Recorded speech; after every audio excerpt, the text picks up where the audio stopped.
Hi hello Shri Swami Samarth. सर्वांचं स्वागत आहे तुमच्या मनोरंजनाच्या हक्काच्या कट्टर. मी श्रेया तुमच्या सर्वांचं मनापासून स्वागत करते. कशा आहात तुम्ही सर्व? आशा करते स्वस्त असाल, मस्त असाल, आनंदी असाल आणि जिथे असाल तिथे सुरक्षित असाल आणि माझा व्हिडिओ बघत असाल. तर आज मी तुमच्यासाठी एक नवीन विषय घेऊन आले आहे की ऑप्शन आपण जे करतो ते त्याची पद्धत योग्य आहे का, किंवा आपल्याला ऑप्शनच्या मागचा भावार्थ काय आहे तो माहिती आहे का? तर चला मग वेळ वाया न घालवता करूया व्हिडिओला सुरुवात. आपण जेव्हा ऑप्शन करतो तेव्हा आपण योग्य पद्धतीने करतो काम. कारण की आपल्याला बऱ्याच वेळा माहिती नसतात, म्हणून मग आपण ताट ते पूर्ण असं ओवाळतो, कधी कधी फक्त हळद कुंकू लावतो. तर तसंच आपण करत असतो, कारण की आपल्याला काही गोष्टी माहिती नसतात, तर आपण त्या चुकीच्या पद्धतीत करत असतो. तर आज आपण जाणून घेऊया की पद्धत आणि योग्य पद्धत. तर चला मग करूया व्हिडिओला सुरुवात. तर आपण जेव्हा ऑप्शनचं पहिल्यांदा ताट भरतो तेव्हा ताठामध्ये सर्वात प्रथम कुंकू, अक्षता, दिवा, पैसे, नाणं एखादं घ्यायचं, किंवा सोन्याची अंगठी वगैरे असली तर ही चालते. त्याचबरोबर एक सुपारी आपण घ्यायची आहे आणि त्याच्यामध्ये एक थोडंसं मिठाई वगैरे असं काहीतरी ज्या व्यक्तीचा वाढदिवस आहे त्याचं तोंड गोड करण्यासाठी घ्यायचे आहे.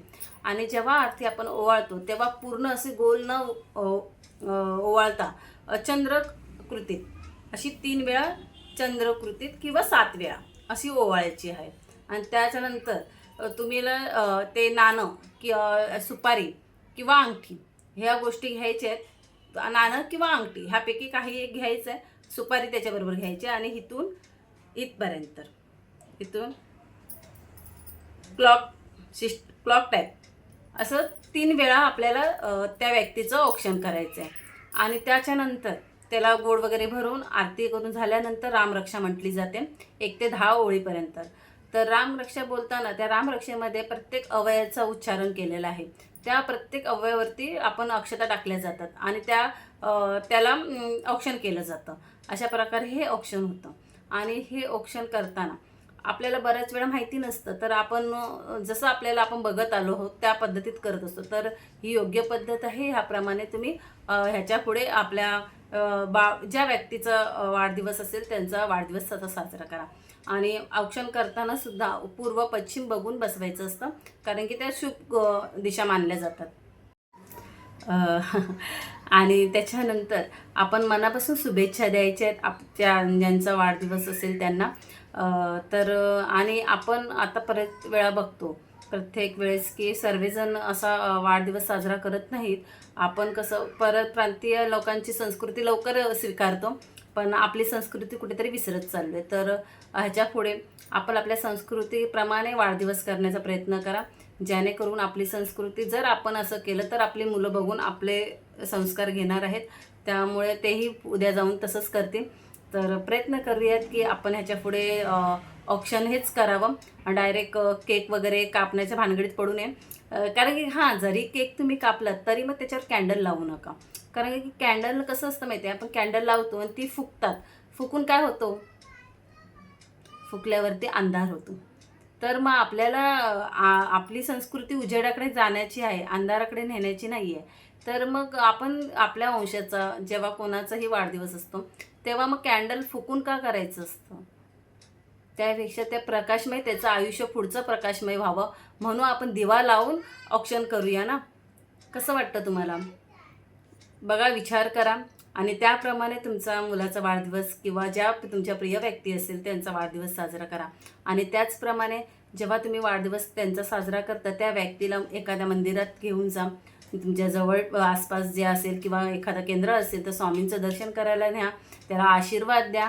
त्याबरोबर त्या मुलाला, त्या व्यक्तीला थोडंसं दानधर्म करायला सांगा, जेणेकरून त्याच्या हातून एक चांगलं पुण्य घडेल, चांगलं काम घडेल.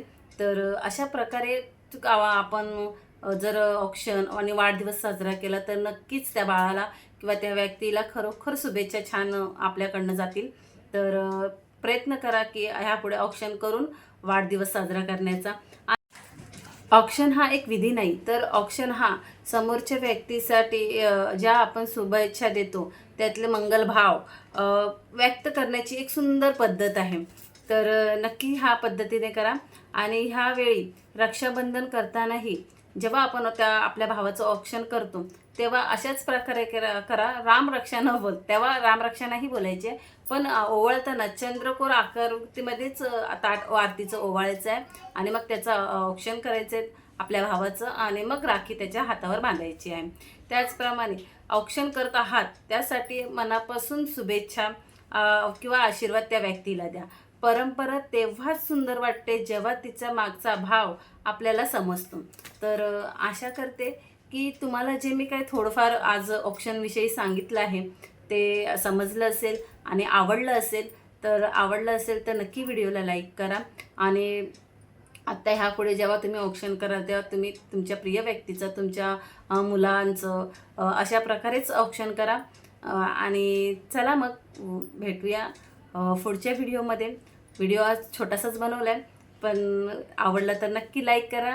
चॅनलवर नवीन असेल तर सबस्क्राईब करा. बेल आयकॉन बटन दाबा जेणेकरून तुम्हाला माझे नवनवीन व्हिडिओ बघायला मिळतील. पुढे भेटूया अशाच एक छानशा विषयाबरोबर. तोपर्यंत स्वतःची काळजी घ्या. जिथे असेल तिथे सुरक्षित राहा, आनंदी राहा. श्री स्वामी समर्थ.